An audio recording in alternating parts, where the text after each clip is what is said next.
The whole this thing is right here. one side of it, I think, kind of that comes up. Yeah, we're pretty much on top of it.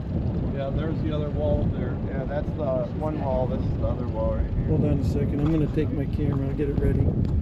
Put it. This video is a community video to help solve the fate of the La Salle explorer ship called Le Griffon.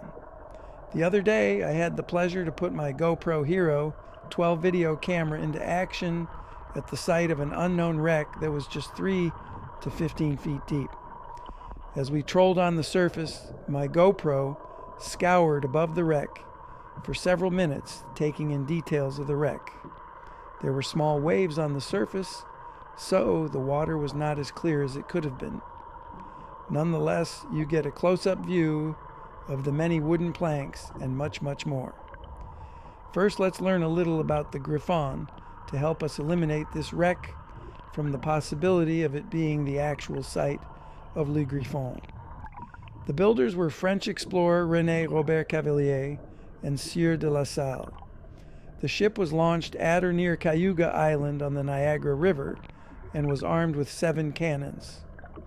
While the exact size and construction details of Le Griffon are unknown, many researchers believe she was a 45-ton barque. La Salle and Father Louis Hennepin embarked on her maiden voyage on August 7th, 1679, with a crew of 32, navigating through uncharted waters of Lake Erie, Lake Huron, and Lake Michigan. They made their way to Green Bay, Wisconsin, where they met friendly Native Americans and loaded the hull of Le Griffon with pelts and fur. The story goes that they fired a single cannon shot and then departed to never be seen again. Fast forward to today, the wreck I visited was definitely an old wooden ship. Whether it was Le Griffon or a nameless wreck remains an open question. As I researched Le Griffon and the wreck I visited near Hessel, one thing is clear. No one knows where Le Griffon is, and no one knows the name of this wreck near Hessel. According to Paul Hardy of Minnesota, this wreck, it is known to be a canal schooner and is nameless. When the original Indian family in our area, the Ossaguins, arrived in 1850, the schooner was already sunk. No one knows for sure when it happened. It was full of lumber and caught fire as it left Hessel. It went down where it rests now. Let us simply focus on what we do see, and more importantly, what we don't see in my video. What I don't see is evidence of a fire. I do see a lot of wood. I don't see tree nails, but I would not know one if I did see one. I don't see any cannons or cannonballs, which we would see unless they had been already scavenged over the years. I do see long bent metal rods. I don't know if these would have been used in the construction in 1678. Le Griffon was 9 to 12 meters long, 30 to 40 feet.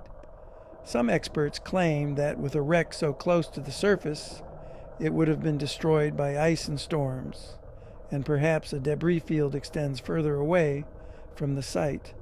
Anyway, please put on your archaeology hats and try to disprove this as being Le Griffon. Here are some clues that may help. Dr. B.L. Corbett of the Milwaukee Safety Commission claims that a piece of wood from the wreck was sent to Washington, and it was determined that the wood originated from the Cayuga River area. This is unsubstantiated other than a newspaper article. Some have suggested that Le Griffon was discovered near Wisconsin's Poverty and Summer Island. In summary, the Birch Island wreck is visible from the surface, and no one seems to know what ship it is. The table of Great Lakes shipwrecks on Wikipedia doesn't list Le Griffon as being the oldest shipwreck. It is noticeably absent. So either the Great Lakes UFOs took Le Griffon should at least hold honorary mention as the oldest shipwreck of the Great Lakes, location unknown. It predates most shipwrecks by hundreds of years.